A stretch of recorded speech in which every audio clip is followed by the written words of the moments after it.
Hi guys, this is Bob Joel Mwagalwa, and today in our tutorials or lectures we're learning on the different cyber attacks. I thought about it and I thought of bringing this theoretical lecture about the different cyber attacks before we do the real practical and all that. I thought about this and I was like, let's do this theoretically. So today we shall start with the denial of service attack, and it's a cyber attack where the attacker seeks to make a machine or network resource unavailable to its intended user by temporarily or indefinitely disrupting services of a host connected to the network. So imagine you're on some network and you really want to access something, or you're doing something, you're using a computer and someone intends and blocks out, denies you service and all that. You'll be unable to do something that you really want to do on that network. Maybe you are using a computer and someone intensively tries to stop you from using your computer, intensively blocks you from using some service, a particular service. Maybe you may be trying to accessing a web system and someone refuses you from accessing that web system. How DOS works, or a denial of service attack work. They are either flood web services or crash.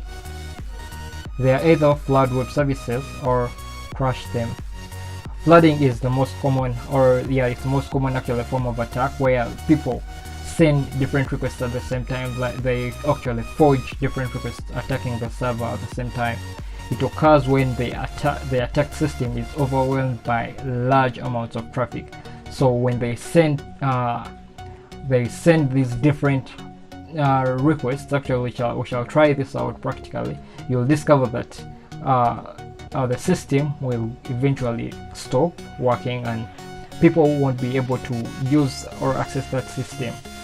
This commonly works on different web systems, where these attackers really sit down there and try to flood a web system. They do what they call flood. They flood a web system with requests. They send very many requests and all that. We have a man in the middle attack. So imagine we're conversing, maybe it's a Facebook chat and someone is listening to our conversation. So that's how a man in the middle attack works. So you'll discover that there is a man in the middle attack where there is someone in the middle actually listening. That's why it's called man in the middle. They may be a user trying to communicate to some other system, and there is someone in the middle pretending to be that user and accessing that system as maybe an authentic guy, or trying to get what the system is sending to the legitimate user, the man in the middle. Well, okay, now as I've written for you guys, it's an attack where the attacker secretly relays and possibly alters the communication between two parties who believe that they are directly communicating with each other. So you might be trying to send a message to your friend, hey, this is Bob. Let's say this is Bob. Hey, this is Bob. And this man in the middle gets to know that you're trying to communicate with a friend, and he poses, hey, this is Bob. He sends that message, and he is like, I would like to get access of your maybe you're trying to exchange some important information, maybe a password and that. Yeah, so the man in the middle can send that message to the legitimate user or the legitimate receiver of the message, and you send back thinking that you're sending the password or some important information to the real user, yet you're sending to someone else. So you'll discover that a man in the middle attack actually has an individual in the middle. So how do we prevent a man in the middle attack? By creating VPNs to encrypt your web traffic. When you create a VPN, a virtual private network, you will be you will have a virtual private network for your maybe organization, where people will only communicate, or communication will be in that particular network.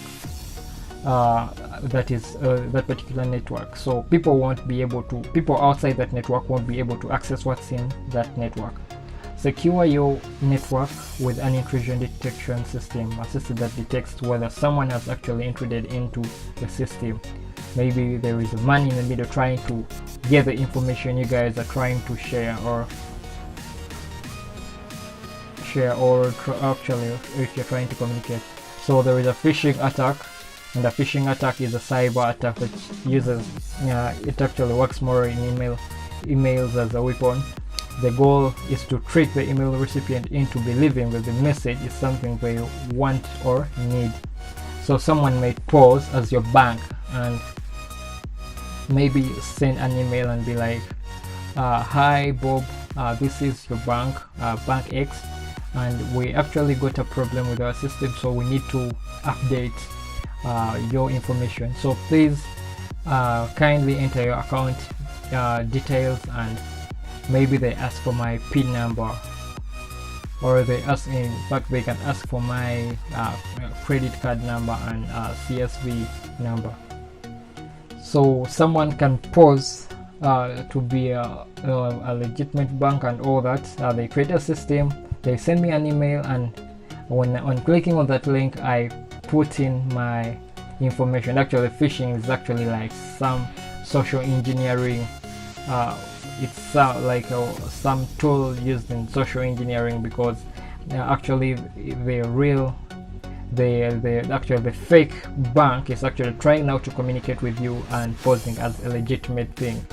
So you may fall a victim and hand in your information and all that, yet you're giving your information to an attacker.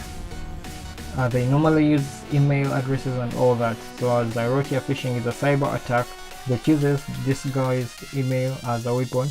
The goal is to trick the email recipient into believing that the message is something they want or need, a request from their bank for instance, or a note from someone in their company, and to click a link or download an attachment.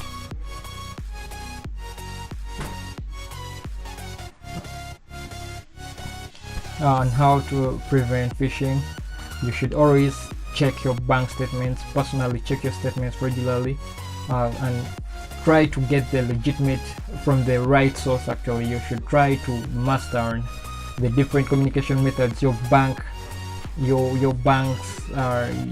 Actually, you should get the real websites, maybe the real email that your bank will always use, so that you avoid the fake emails and all that.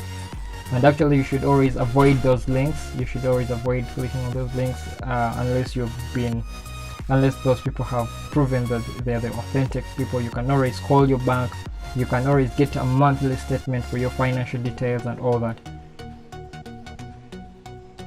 Then lastly we shall look at the SQL injection attack.